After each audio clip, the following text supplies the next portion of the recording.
Hey guys, Brandon from Brandon's Baseball Cards here. It is a cloudy day here in Alabama, but I have a hell of a mail day for you. I've been trying to, budget my funds, start to save money, put money aside for the National, because it's only 5.5 months away and you need a bankroll. And I've been really hesitant to buy items for my collection, right? I've been very selective. I'll buy stuff if it fits if it's, a no-brainer, if it's something that is contributing to a project I'm working on, and sometimes if a pack just speaks to me, that's just an awesome pack.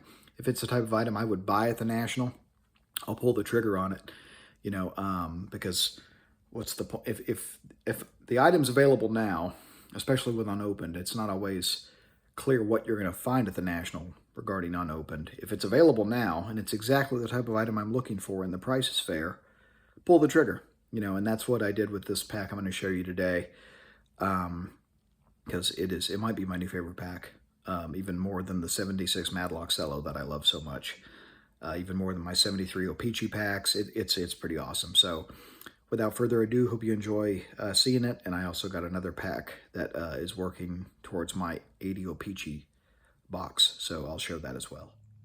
Okay, so first, this is the 80 O-Pee-Chee. This is my 23rd pack now. If you'll recall, I had 23 packs, then I realized the seal on one was popped, if you watched a previous video that I did where I discussed this.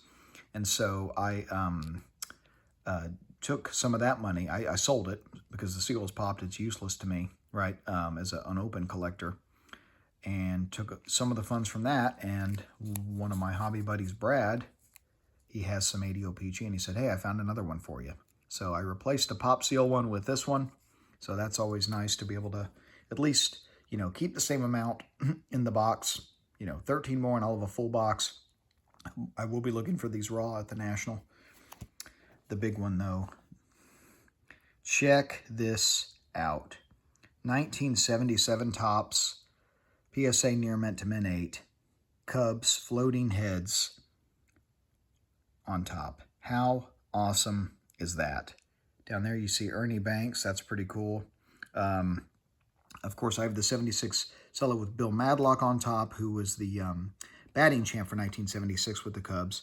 He is under the logo on this card. So technically, I guess this is my second Bill Madlock 70s cello, which is pretty cool. He was an underrated player. I've talked about him several times on my channel.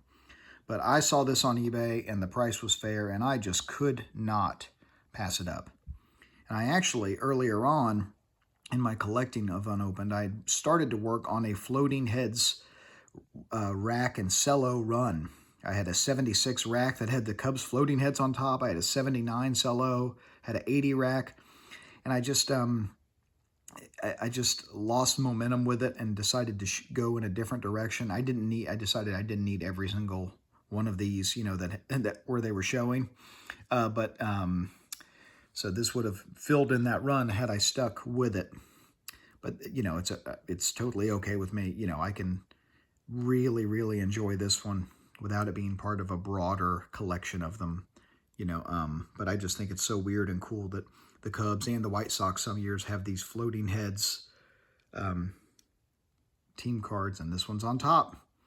And Near Mint to Mint 8, which again, I'm not really concerned with the grade of the pack. And there's Merv Rettenmund on the back. But that is what I have for you guys. Exactly the type of item I would buy at the National. So why not buy it when it pops up on eBay for the right price? That's my approach. That's what I have for you guys. I hope you all have a great rest of the week. I will have a video that is an interview that I did with another content creator on YouTube, my friend Tony. There will be an interview that I did with him that is dropping tonight on my channel. So if you're into long-form content, we have a nice discussion about unopened and the hobby more broadly and going to the National. Check it out and check out his channel. But hopefully you enjoy that. I hope you watch it. Have a great rest of the week. Keep collecting vintage unopened baseball, everybody.